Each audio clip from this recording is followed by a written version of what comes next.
Kara Logan crouched behind a jagged rock ridge, watching the moonlight shimmer on the coarse sand and the distant outline of the dark facility looming like a beast in the desert. She felt the weight of her gear pressing into her shoulders, but even that familiar burden felt strange tonight, as though the straps themselves were harboring secrets. She adjusted her field glasses, tracing every contour of the perimeter walls and tower turrets. Equations of menace stalked her mind, and yet her breathing remained unnaturally calm. She remembered the rigorous days that led here, the endless drills, the simulated casualties, the nightmares in training that had once left her trembling now, downed by discipline and mental steel. The SEAL training had broken, her only to rebuild her stronger, to turn her from a civilian with broad dreams into a warrior medic sworn to save and endure, and now, after years of service, she had not felt this cold dread, not even during combat deployments in hostile valleys. Her team lay silent behind her shadows, blending into the darkness, their outlines indistinct silhouettes waiting for her cue to move forward. Each one was a finely honed instrument in operations, but tonight their silence felt too mechanical, too rehearsed. She wondered for a fraction of a second whether they too sensed something deeply wrong here, an undercurrent of fear she could not yet name. She lowered her head and touched the small steel dog tag hidden under her uniform, the metal cold against her palm. Because she had told no one about this mission. No hierarchy had bothered to brief them fully. No one had warned them of the odd crates she had glimpsed on the helicopter before landing. No one had explained the chill she felt in her bones. From the moment they were briefed, they had been told they would train, assess, and then withdraw. But already she knew the orders had lied. The desert wind stirred and curled around her face, carrying faint echoes of voices in a language she did not know. The night air felt saturated with history, like each grain of sand had witnessed clandestine dealings long before she arrived. She swallowed hard and lifted her gaze. The facility walls rose jagged in the moon shadow, and a single floodlight flickered above a guard post, destabilizing the darkness into fitful pulses. A signal crackled in her earpiece, a low static, then the voice of the Captain Luca Witt burning low in her ear. With respect, Logan, move in on grid point, theta -5 minutes. The words were clipped, emotionless, their meaning tight and simple. But inside Kara, 1,000 alarms lit like flares in her chest. She wondered what grid theta referred to, whether inside or outside, whether above or below ground. She weighed her options and saw the narrow access gate ahead too small for the vehicles. They must intend infiltration on foot. She took one last steadying breath and pulled on her gloves, sliding them up over her wrists. They felt oddly heavy, as if the fabric carried latent energy. She rose and motioned silently to her team. Forward, she whispered, though the wind swallowed her words. They moved out in single file, their boots sinking into soft sand, and their shadows stretching long behind them each step. Measured, calculated, but Kara felt the night shift around them as though the darkness itself were alive, meeting their advance inch by inch. She kept her senses locked on pain, on heartbeat, on every resonance around her, but beneath them all she felt a pulse of dread that underscored every sound. They reached the outer fence, a mesh of reinforced wire, taller than a man and topped with razor coils. Kara wished for a gesture from the captain, but signals were closed down. She touched the fabric of the fence with her gloved hand, feeling the sharp, cold metal. The team paused, waiting. She activated her cutting tool, its small blade humming dimly with power, and she cut a narrow slit through the wires. She threaded the line and secured a passing point. She backed out and gave the hand signal, taut thumb and forefinger, touching the other arm gesture to proceed. One by one they slipped through the gap, disappearing behind the wall. Kara lingered last, her heart hammering dread and exhilaration, a volatile tide of anticipation. She crawled low, sliding past dust and jagged stones, trying to silence her inhale. The darkness was blind, yet full of noise. The electricity hum from corridor lights inside the facility distant but audible. The thump of her boots contained by vacuum. Inside the wall, they reached a shadowed courtyard littered with crates and containers built into alcoves. She saw heat-suppressed generators humming low, sending breath across metal. She felt a shiver. She blinked once to clear her vision, and then she saw them.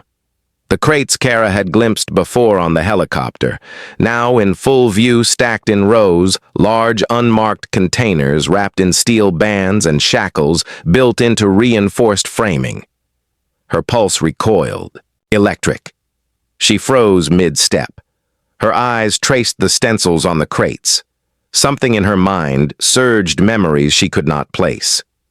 The stencils bore letters she recognized from her earliest field manuals, those same letters stamped on her first medical kit box, and then overwritten with a cipher. She swallowed hard. Saliva dry her throat, constricting. She stared, and voices whispered across her memory like ghosts. She glimpsed faces she had never met jumbled in her blood. The captain's voice crackled again through her earpiece. Logan, report status. She was mute, lost as though words were stolen from her throat. Crates loomed like tombstones before her, massive monoliths of wood and steel. She edged forward, drawn by gravity of something she could not name. She ran a palm along one crate's cool surface, tracing the embossed letters, and they flickered before her eyes like a broken code. A flicker of movement caught her peripheral vision, and she yanked her head toward it, but saw nothing but the shifting lights of the facility. Beyond the shadows, she felt a figure watching, waiting. She swallowed the fear, but it sank deeper than her breath. She needed to press on, needed to find what this meant for her team, for all. She believed, still frozen in that courtyard. She sensed time expanding as though she had paused inside a second that stretched forever. Her heart thundered in her ears, eyes fixed on that wall of crates.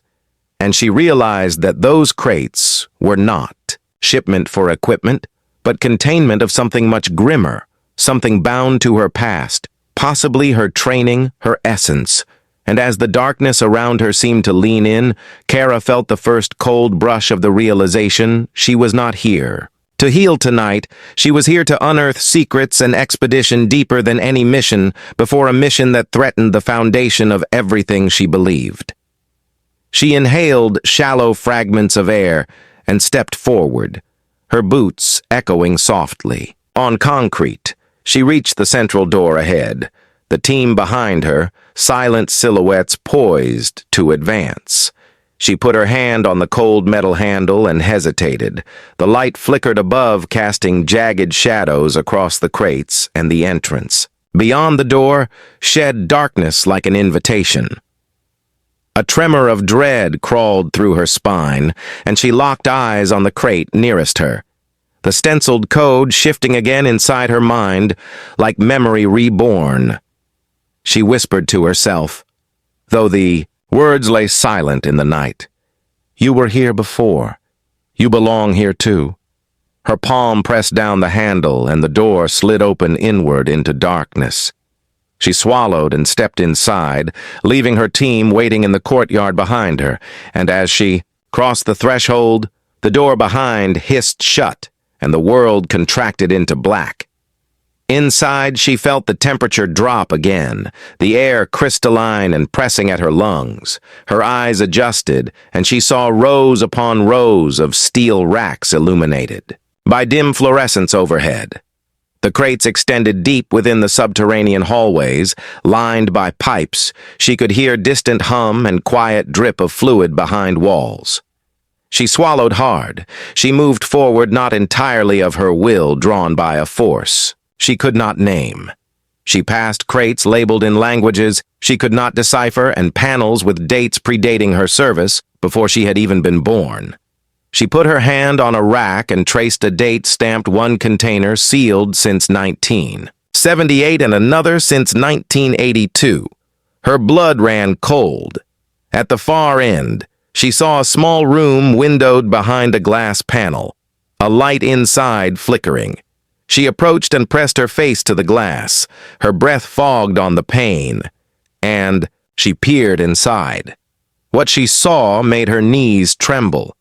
The room held tables and anatomical models, but also restrained figures in beds motionless as though asleep, yet alive.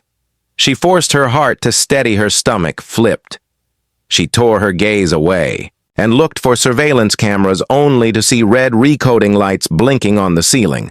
She realized she was being watched, studied, and the crates stacked behind her might hold the link.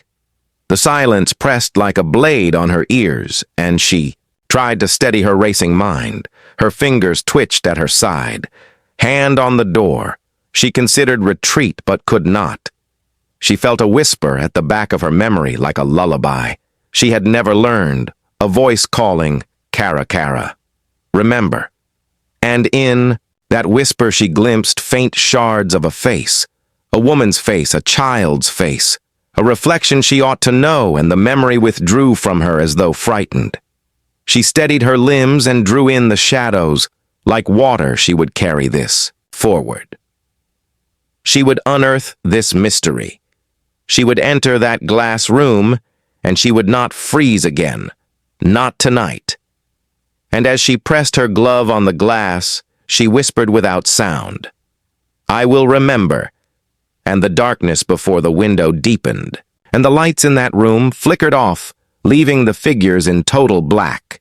And she stood at the threshold, suspended between what she had been told and what she now suspected, and the silence screamed ahead of her into deeper night. Kara stepped deeper into the compound, her boots pressing softly into the dirt as the shadows around her stretched unnaturally tall in the desert moonlight. The walls of the facility rose like forgotten ruins covered in dust and age, as if time itself had decided to abandon this place decades ago. She passed the entrance slowly, her fingers brushing against the cold, rusted doorframe. Something inside her felt like it was turning over like a locked box, slowly being pried open from within. Glanced behind her, but the others were no longer visible, swallowed by the darkness or perhaps by the silence that fell heavier with each step. Inside, the air changed at once. It was thicker, denser, almost wet, despite the dry Nevada heat she felt. As though she were walking underwater, everything muffled except for the echo of her own breath. In her ears, there was no movement, no lights save for the blinking red of an emergency battery hanging above a sealed doorway across the hall. Her orders were to run diagnostics, to catalog medical supplies, to verify containment logs, standard operating procedure on paper. But nothing about this mission felt standard. Nothing about the crates she had seen stacked with such grim precision in the outer courtyard made sense. And now inside the corridor lined with sealed compartments, her gut twisted tighter than ever. The low hum of power crawled along the walls like an unseen warning. She approached the first door marked with a code she did not recognize and a long faded emblem that made her skin prickle. It was a winged staff surrounded by a serpent, but the snake was split down the center, and what should have been a symbol of healing looked more like a sigil of control, of suppression. She stared at it for a moment, then activated her wrist scanner, inputting the master code from her encrypted pad. The door hissed open, slow and deliberate, revealing a small medical chamber bathed in flickering white light. Inside were rows of surgical instruments laid out too perfectly, too untouched, everything sterile as if waiting for someone who had never arrived. She stepped closer, noting how each tool was identical to the ones in her seal-issued field kit, only older, worn with use handles, scratched with initials. She did not know initials that repeated again and again across scalpels, bone saws, clamps, and even the worn leather strap of a trauma pack. Her hand hovered over them, but she did not touch them. A screen on the far wall powered, on by itself, casting a blue glow across the sterile room. She turned sharply, her heart leaping, and walked slowly to it. It displayed a list of names, most of them crossed out in red, and next to each, a designation of failure or reassignment. She scanned down the list until her eyes landed on something that made her entire body still. Subject 47. Logan Kara, evaluation status. Incomplete activation. Pending. The words blinked once, then vanished, replaced by a date she recognized, the day she completed. Her first classified trauma rotation in a base she had been told was off the books.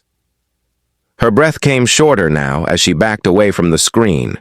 The walls of the chamber felt closer, the sterile room less like a place of healing and more like a tomb for memories she was never meant to recover. She turned back into the hallway, walking faster now, drawn toward the next compartment door, drawn by the gnawing in her chest that refused to go silent. She reached another door, this one heavier, reinforced, and unlike the rest, it bore no markings, no labels, just a thick slab of steel and a retinal scanner at its side. Her scanner failed to respond to it, but as she stood before it, the device activated with a small chime and a green line. Scanned her face. She had not requested it, she had not authorized it, and yet it recognized her. The door groaned as it slid open. The chamber beyond was darker, lit only by emergency floodlights bolted into the corners, and what she saw inside chilled her deeper than anything before rows of cryopods, each sealed, each labeled with alphanumeric designations, and inside each the pale, unmoving bodies of men and women in Navy uniforms, suspended, not dead, not alive, their chests barely rising beneath layers of frost. Her hand reached out to the nearest pod, her fingers trailing condensation from the glass. She leaned in closer, trying to make out the name tag on the uniform. Inside it read, Rivera M. The name sounded familiar too. Familiar flashes. Of her early field training surfaced a face among many, one who had failed out early, who had disappeared from records and memory, and here he was, unchanged. His eyes closed, his body untouched by time, and then she saw the rest of the tags: McHale, Torres Brandt. All familiar, all lost. A low hiss echoed from the far end of the chamber and the lights dimmed. She turned swiftly, heart pounding, and instinctively reached for her sidearm. But it was not her weapon that gave her pause. It was the sound that followed a slow, rhythmic thumping like a heartbeat. Not hers, not machine, but something more primal. She stood frozen, ears straining against the silence that followed, waiting for the noise to return. When it did, it was closer, louder. And then another hiss, this one sharper, and behind it, a voice through a speaker garbled by static. Subject confirmed progression entering phase 2. The voice was not one she recognized, but it felt familiar, like a dream she had forgotten she backed out of. The room, the thumping still echoing somewhere beneath the floor. Her boots struck the concrete in steady steps, but her balance wavered like the ground itself did not want her to leave. In the hallway, the lights above began to flicker in sequence, one after another, drawing her gaze toward the far end where another doorway had opened. She had not accessed it. It had not been part of her orders, but something beyond that door waited, calling her forward, not with sound, but with a pressure behind. Her eyes, a sensation that drew her down the hall before she even realized she was walking. As she reached it, she glanced behind her, but the hallway was empty again. Her team was gone. No trace of movement, no sound in her ear, the comms still silent. The only noise, her breath and the steady buzz of the light above. She reached for the door, her hand trembling slightly, and when she stepped inside, the air changed again. Colder, darker, like crossing into a memory she had buried beneath years of obedience and silence. The room was lined with data cores glowing softly in blues and greens, and in the center was a console active and open to a file already queued. She leaned forward, reading the first line, and felt her knees weaken. Project Echo. Genesis, subjective reprogramming of combat medic personnel. Operational timeline. Initiated. March 2002. Approval code redacted. Below. It was a series of timestamps, video entries, logs, and at the top of the list, her name listed multiple times with notes about conditioning, memory partition, and field testing. She scrolled rapidly, heart slamming in her chest, and then the final entry appeared on screen, dated just 3 days ago, and labeled Logan Kara, complete recall expected.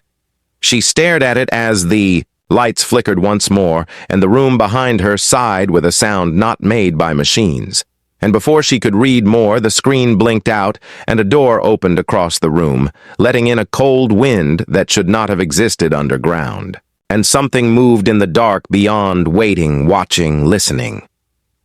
Kara stood frozen in the dark chamber, her breath shallow, her muscles locked in that razor edge between fear and instinct. The door behind her remained open, as if daring her to step through. But something in her blood warned her not to. The cold breeze that slid across her face should not have been there, should not have belonged in an underground facility, and yet it carried with it the scent of old metal and something else, something that tugged at a place deep in her memory. She turned slowly, scanning the shadows beyond the door with narrowed eyes, her vision adjusting to the dim emergency lights that flickered in irregular pulses, casting long dancing shapes across. The steel walls, the corridor beyond, was narrow and lined with cracked tiles and rusted fixtures, remnants of a time before her presence here, a time that had seemingly paused yet never ended. She moved forward slowly, her boots tapping softly against the ground, each step echoing louder than it should have in a hallway this narrow. She passed another flickering monitor, this one showing what looked like security footage, time-stamped from a decade earlier. The black and white image showed someone moving down the same hallway she was in now. Someone wearing the same SEAL medic uniform. The figure moved with urgency, checking door panels, scanning walls, pausing to listen to something she could not hear, and then the figure turned to face the camera, and her heart skipped. The figure was her. The screen crackled and blinked out again, replaced with static and then darkness. She stumbled back, and the hallway shifted her perception, warping for a moment like her mind was misfiring, trying to overwrite truth with memory, or perhaps memory with truth. She pressed her hand against the wall, steadying herself as her pulse surged inside her ears. She whispered into her dead comms, but no one answered. The next room she entered was colder than the rest, the lights inside a dull green, and the air felt like it had been drained of oxygen.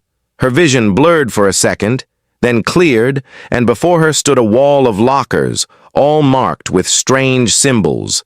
Not numbers, not letters, but symbols. That twisted as she stared at them. One of the locker doors was open slightly, and something inside was beeping soft and rhythmic like a countdown, but without urgency.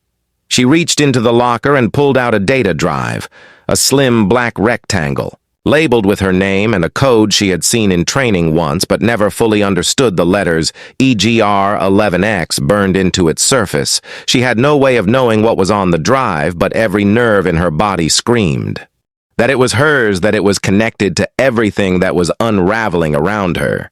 She slid the drive into the wrist terminal embedded in her left glove and waited. The screen lit up, not with data, but with images, still frames from training sessions, from operations she had never been debriefed on, from medical scenarios that ended not with recovery, but with silence. Each image flashed too quickly to absorb, but her mind latched onto the faces of teammates she could no longer name there, eyes wide with something that looked like understanding or perhaps betrayal. And then came the final image, a still of her own face staring into a mirror, her eyes void of expression. The room shook gently, a tremor passing beneath her feet like something massive moving far below the surface. Dust fell from the ceiling, and the overhead lights flickered again before settling into a dim red glow. The drive ejected itself from her terminal, and the screen went black. She gripped the drive tightly and turned toward the corridor, heart-racing, lungs tight. She needed answers, but the facility seemed intent on feeding her questions first. As she reached the junction where the hallway split, she noticed something she hadn't before: a faint trail on the floor, barely visible in the red light, small droplets of something dark, leading away from the direction she had come. She knelt down, touching one with her glove, and brought it to her nose. Blood cold and stale, but unmistakable. She rose and followed. The trail deeper into the facility, her steps light, her breath measured. The trail led her to a wide steel door, different from the others, reinforced with thick locking bolts and hazard markers scrawled across it in faded red ink: biohazard containment. Classified access only. The blood trail stopped at the base of the door, and above it a keypad blinked slowly, waiting. She hesitated, unsure what to do, when her wrist terminal vibrated, and a single line of text appeared across the screen: code recognized. Entry granted. The door unlocked with a heavy mechanical sigh and opened inward, revealing a chamber that stole the breath from her lungs. It was massive, circular, with observation platforms above, and a wide operating floor below. In the center stood a containment unit, cylindrical and tall, with frost collecting on its surface. Monitors blinked around it, all displaying vitals, but none identifying who or what was inside. She moved closer, her boots echoing across the polished concrete as she approached. The containment pod. A small panel lit up and requested biometric confirmation. Without thinking, she placed her hand on the scanner, and the machine accepted her print. The seal on the pod released with a hiss, and the front glass began to rise slowly, revealing the occupant within, and what Kara saw made her stagger back into the wall. Her own face stared back at her eyes. Closed skin, pale, suspended in a frozen sleep. She clutched at her chest, trying to force breath back into her lungs as the realization crashed through her that this was not training, this was not a simulation, this was not a drill. She had been here before, she had never left, or perhaps part of her had always remained.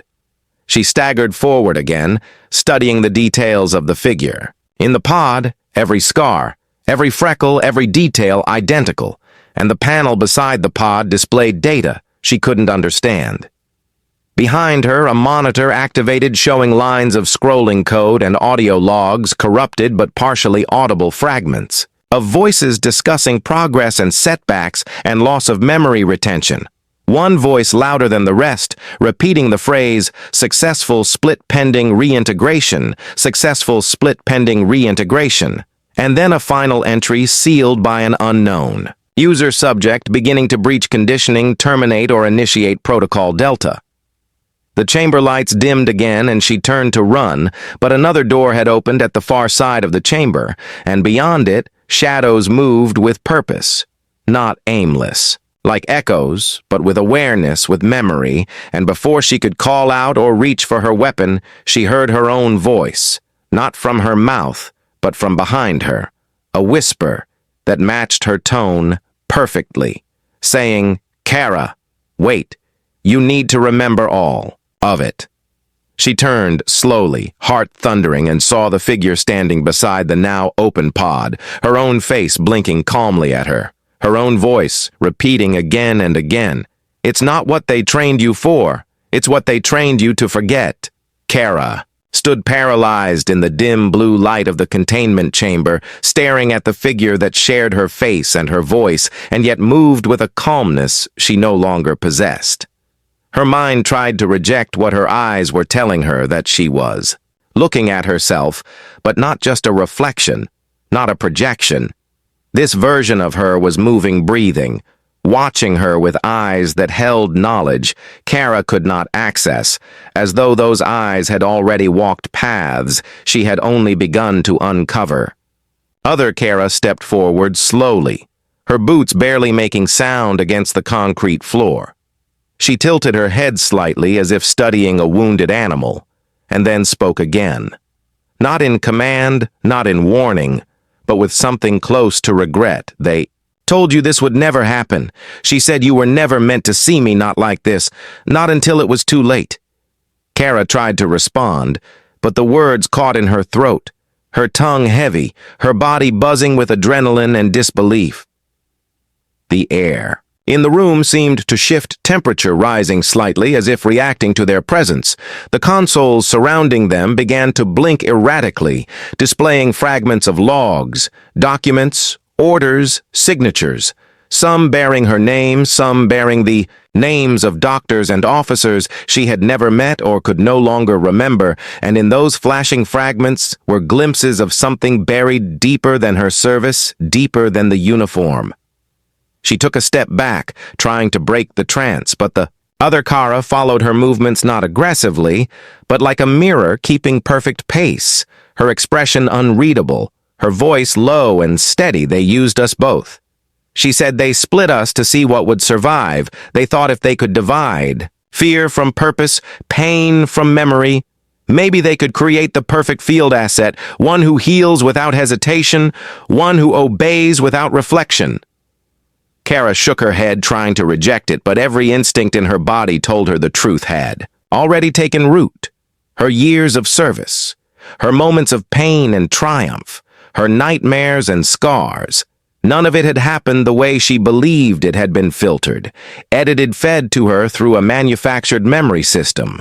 Her past was a story written by someone else, and now that story was unraveling faster than she could contain. She clenched her fists and stepped forward, meeting the eyes of her double, who showed no surprise, no anger, just sadness.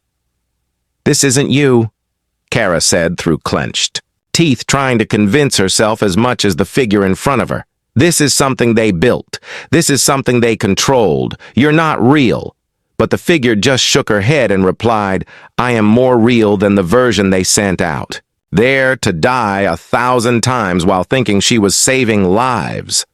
The lights in the chamber dimmed again, and the sound of the door closing behind her echoed like a gunshot. Kara turned but saw nothing.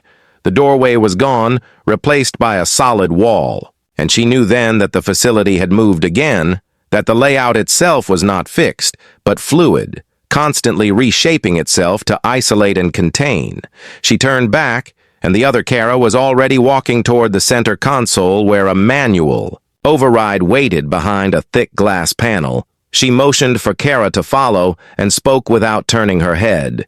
"You were chosen because you adapt, because your body remembers even when your mind forgets. But that is breaking down now. The integration is happening. Whether you want it or not, we have one chance to complete it, or we both disappear forever." Kara hesitated, unsure what any of this meant, unsure if this was another test, another hallucination, another trick from the program that had fractured her reality, but deep inside her she knew the truth. She had known since she entered this place, since the first time the crates whispered her name, since the footage showed her own face years before enlistment. She was not just a medic, not just a SEAL. She was a product of something older, something colder than any battlefield she had known, and now it was time to face it or vanish into the gaps between memory and control. She stepped forward and helped open the panel together. They pulled free a small lever marked with faded red paint, and behind it a biometric scanner that pulsed softly in green. Both of them placed their hands on the scanner, and the console roared to life, shaking the floor beneath them. Lights surged back through the facility, and the monitors cleared, showing clean code, clean data, and a single line flashing at the top of every screen. Reintegration process initiated. Standby for phase transition. The room around them began to vibrate, a deep rumble, rising from below as if the earth itself were reacting to what they had triggered. Kara turned toward her counterpart, who now looked pale, her breath shallow. "You have to finish it," the other Kara said. "This body won't last much longer. We were never designed to both exist above ground, only one of us can leave, and now it has to be." Kara felt her legs weaken as if the truth had weight, and that weight was crushing her, but she refused to fall. She reached for the central node, a small sphere, rising from the console, pulsing with white light, and wrapped her hand around it. Instantly, memories she never owned surged into her mind. Images of places she had never been, voices she had never heard, and pain that did not belong to her, but now flooded her veins. She saw the original facility where the experiments began, a hidden base beneath Arctic ice, where the first subjects were created and tested, where soldiers were broken and rebuilt, where she had first been split into versions, one for field deployment and one for control. She saw the first mission, the first death, the first time she was revived and reprogrammed, and all of it had been hidden beneath layers of manufactured truth. Her knees buckled and she dropped to the ground, shaking from the flood of memory. The other Kara knelt beside her and touched her shoulder. "You're the only one who ever made it this far?" She said, "You have to carry us." Now Kara opened her eyes and stared at the sphere still clutched in her hand, and knew that if she released it, she would lose everything she had regained.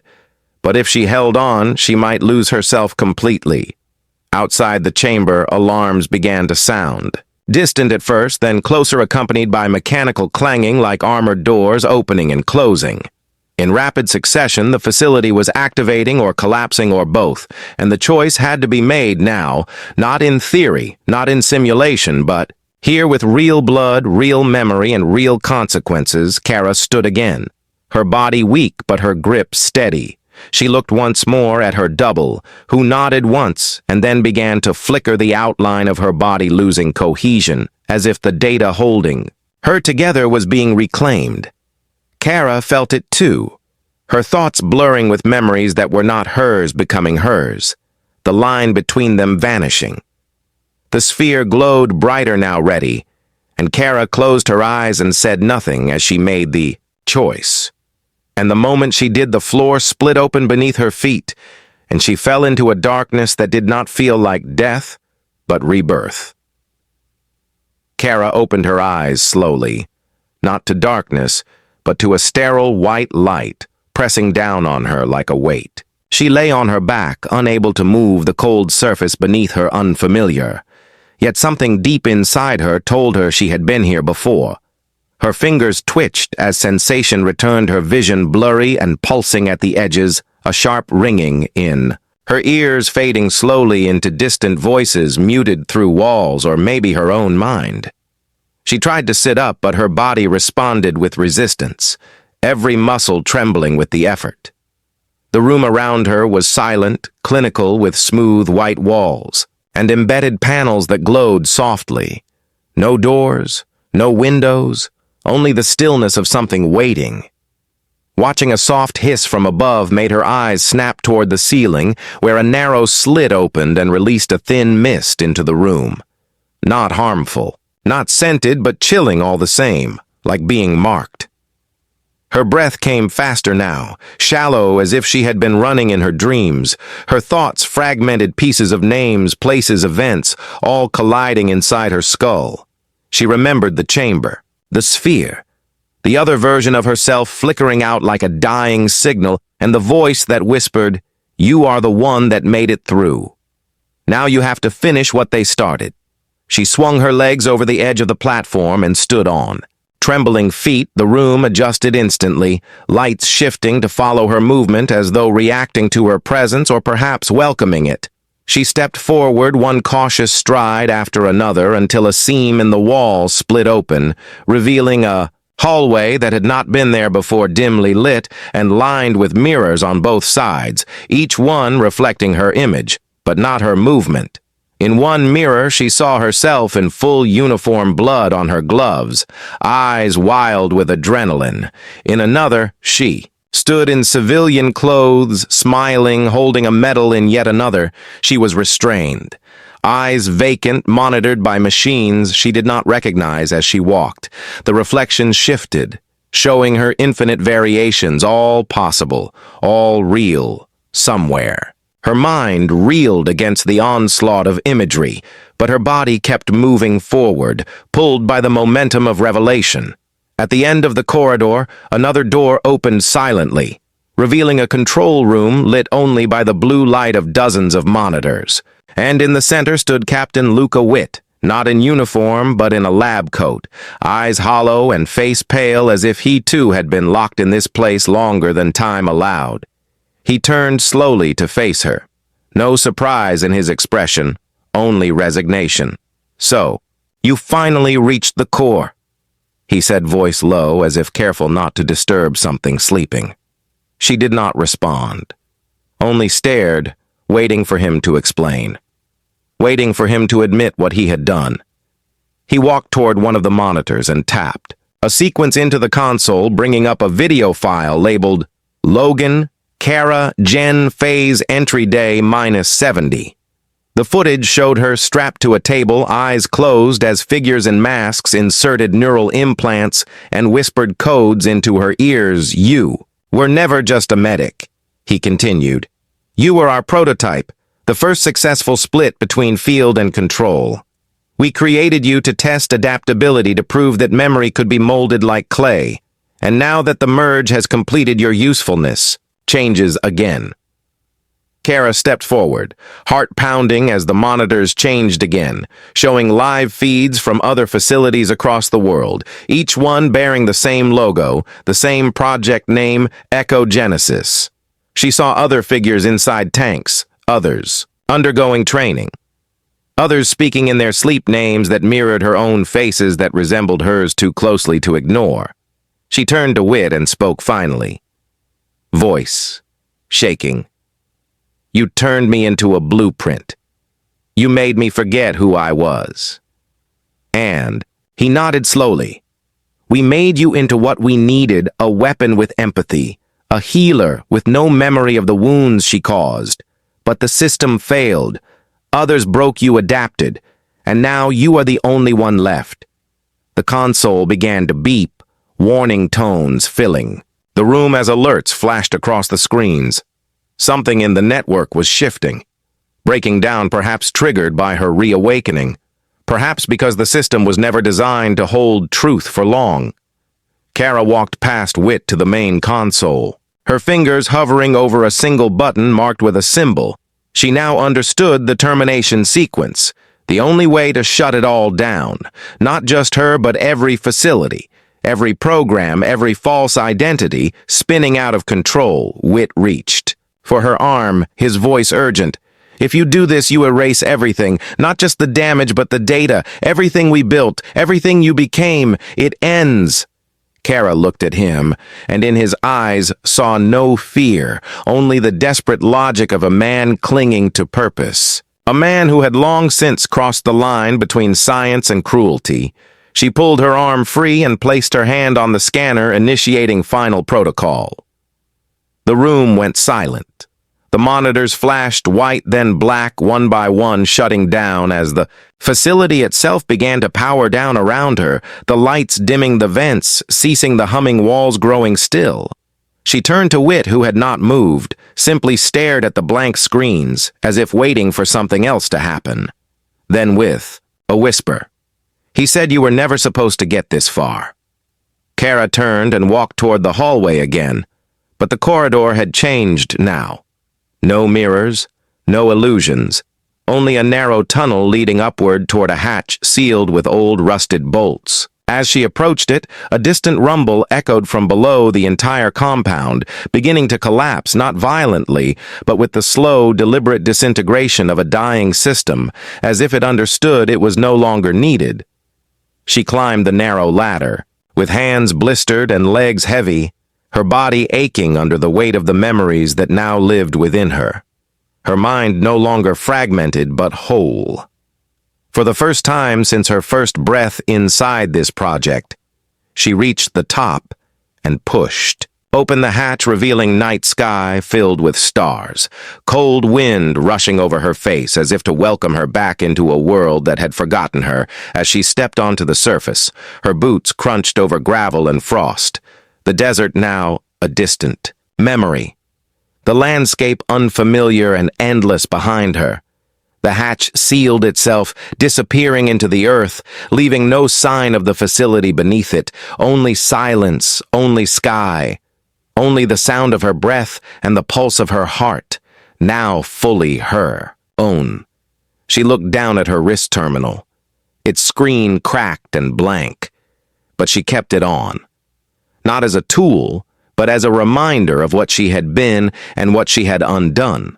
She turned toward the horizon, walking slowly into the dark, into the unknown. Not as a soldier, not as a medic, not as a subject, but as something entirely new, something free.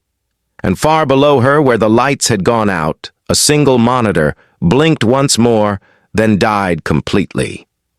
Kara dropped through darkness that felt alive, like a womb of secrets embracing her. She could taste cold metal and stale air, though no surface was near.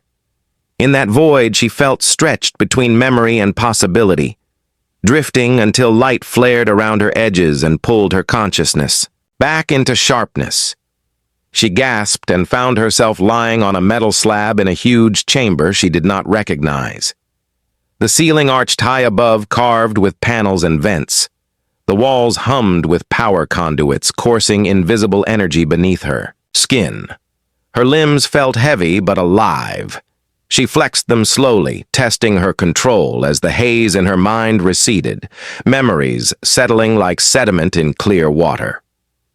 At the far end of the chamber, she made out figures moving in the haze, one in a lab coat, another in tactical gear. Both silhouetted by the pale glow of monitors, she pushed herself up the slab, gave one shaky step, and as she advanced, the figures turned to face her. The lab coat holding a tablet, the tactical figure lowering a weapon butt, not aimed directly. Yet Kara's eyes flicked over the rows of pods lining the walls, some open, some sealed, others empty. She realized this was the heart of the facility, the core nexus where all her trials led. She drew her breath deeper, forcing clarity. Through the fog, the lab coat figure spoke first, voice cold, yet familiar. "Welcome back, Kara. You made the transition unstable, but intact." She answered nothing, letting the weight of her awakening press on him. The tactical figure took another step forward, now helmet off and face lit by monitor glow. She recognized him. Captain Witt, though older, harsher lines etched into his face. His, eyes weary but defiant. "You survived the transit? You merged the split protocols, but the network is collapsing around you." Kara steadied herself, her mind racing. She glared at Witt, telling him no more lies. He gestured to monitors behind him, screens that showed collapsed data streams, modules going offline, pods dropping power circuits, failing the entire architecture of the project, disintegrating before her eyes. This was the end game, the final unraveling. She had to act fast. He continued when the reintegration protocol began. "We triggered a cascade failure that will destroy every node, every memory copy. Unless contained or rerouted, you must choose whether to preserve subject echo or purge the architecture completely." The tactical figure stepped aside, revealing a console with a red lever centrally placed that pulsed in defiance. Kara felt the gravity of the moment pressing through her bones. If she pulled the lever, she could sever the systems and lose the network along with parts of her fragmented mind. If she left it, she risked letting the facility resurrect control modules and trap her again. She glanced back at the pods, seeing some still active, some flickering already dead reflections of those she had known. She lifted, her hand trembling just above the lever, and Witt spoke again. "You will lose everything that we built. You will collapse the reintegration, but you also sever the control we forced you into. You will be free or erased. You have to decide now." Kara's heart pounded in her ears. The decision spread like ice across her chest. Behind her hung a glass wall. She swiveled head to see faint movement, shadows shifting in corridor beyond, some pods opening spontaneously, bodies rising unsteady as though waking from long stasis. She realized the facility itself fought for survival. It would reassert control if she delayed. She wrenched her gaze to Witt and made her choice. With determination born from reclaimed memory, she plunged forward, grabbing the lever and yanking it down. The sound was a roar, a wrenching wrench that vibrated through the chamber. The screens blinked violently, and the power within the conduits sparked and waned around them. She felt pain a tearing inside her mind like two voices screaming to be heard, both hers, both echoes. The tactical figure lunged and knocked at her arm, but she held firm, jaws, clenched teeth biting back screams as circuits overloaded energy arced outward, walls glowing, then dimming modules cracking, open conduits spilling power. She saw the pods collapse one by one, bodies inside going dark, sealed systems failing around her. She pressed through the chaos forward toward the exit. Wit shouted something, but his voice was swallowed by the pulse of collapse. Kara ignored him, pushing through the flickering halls, alarms silent in her ears as reality blinked, shards of facility dissolving into void. She knew she had seconds before total collapse, before the architecture that birthed her disintegrated, leaving only ground and sky. She burst through a final gate into a narrow shaft and climbed upward, ladder rungs shaking under her fingers. Scrambling toward the hatch, she could feel the entire place behind her, unraveling, ripping at the seams layers of corridors falling into nothing. She hauled herself through the hatch into cool night air and rolled onto gravel. She lay gasping under a sky spangled with stars, the wind cutting cold against her face. Her body trembling yet alive, she dared not move too fast lest she collapse. She lifted her head just enough to look back at the ground behind her, where the compound lay hidden beneath earth, now silent, cold, and empty. The desert night was vast. Stretching in shadows and starlight, she pushed. To her feet, unsteady but unbroken, her uniform torn, her gloves scorched her mind whole for the first time in a life that was never just hers. She flexed her fingers, felt pulse in veins. She remembered pain, betrayal, service identity now, hers now. Real. She turned away from the buried depths and walked into the night. Each step, a reclamation, a protest against the falsehoods that had shaped her. She thought of the faces in those pods, the echoes they bore, the network she destroyed, but also the cost she paid. Fragments of memory lost, perhaps irretrievable, but enough remained unseen in the dunes behind her where the facility died. A single terminal blinked, once a red dot pulsed amid black screen, then faded to silence, the last spark of control. Extinguished, Kara did not look back. She walked on above her. The wind carried distant whispers of a name she could not place, but that might one day beckon her onward or warn her of enemies still loose. She squared her shoulders and breathed deep, the night air burning cold in her lungs. She walked until first light touched horizon, until dunes turned gold, until desert whispered dawn, and with each stride she shed the weight of the past, until she was just Kara Logan. Medic warrior, truth-bearer, survivor. And in the silence before morning, she whispered into the wind, "I am here, I remember," and the desert held its breath. The world would not know her yet, but she would rewrite her story on her own terms, free at last. And whatever lay ahead would have to carry her shadow.